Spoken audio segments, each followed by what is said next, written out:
साथ संगत जी प्यार से कहिए धन निरंकार जी। साथ संगत जी दासी आज आप लोग के साथ जुड़ी है। साथ संगत जी आज का हमारा विषय है व्यवहार एवं जीवन का आधार। साथ संगत जी एक बात पर अवश्य बल दिया जाता है कि मनुष्य का व्यवहार ठीक होना चाहिए। यह भी सर्वमान्य सिद्धांत है।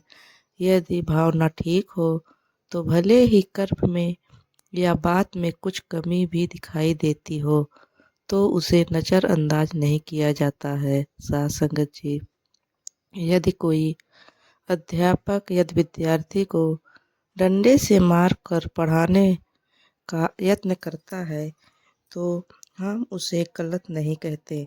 यदि कोई डॉक्टर किसी रोगी का ऑपरेशन कर रहा हो, रोगी की तड़प या उसकी चीख पर डॉक्टर को दोषी नहीं कहा जाता। ऐसे ऐसे कोई और भी बाप अपने बेटे को सुधारने के लिए यदि दंड देता है तो उसे कदापि गलत नहीं माना जा सकता। साथ संगत जी सोचने की बात यह है कि ऐसे लोगों को भी व्यवहार ठीक करने का उपदेश देते हैं। ऐसा क्यों, जबकि उनकी व्यवहार ठीक करने का या उनकी भावना बुरी नहीं, कर्म में कटुता अवश्य है, फिर अच्छा व्यवहार करने की इच्छा हम उनसे क्यों करते हैं। शुद्ध भावना होने पर भी उन्हें निर्दयी अथवा अनैतिक होने का दोषी क्यों ठहराते हैं।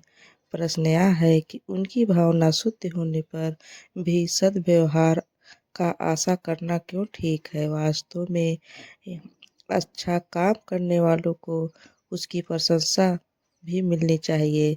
व्यवहार के अच्छे होने पर उनकी शुद्ध भावना का चार चाँद लग जाते हैं।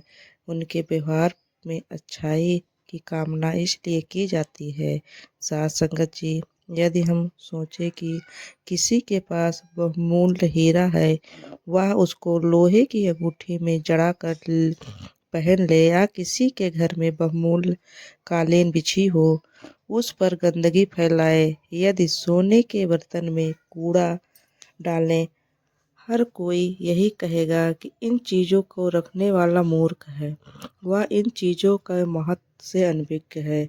साथ संगत जी यदि उसे इन चीज़ों का सही इस्तेमाल नहीं करना आता तो उसमें उसकी अपनी शोभा होगी।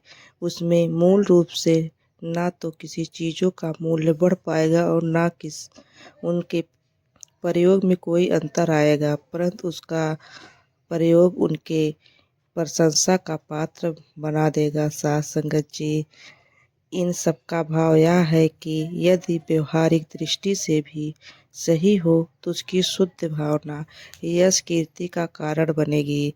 इसलिए व्यवहार को अच्छा करने पर बल दिया जाता है। साथ संगत जी प्यार से कहिए धन निरंकार जी।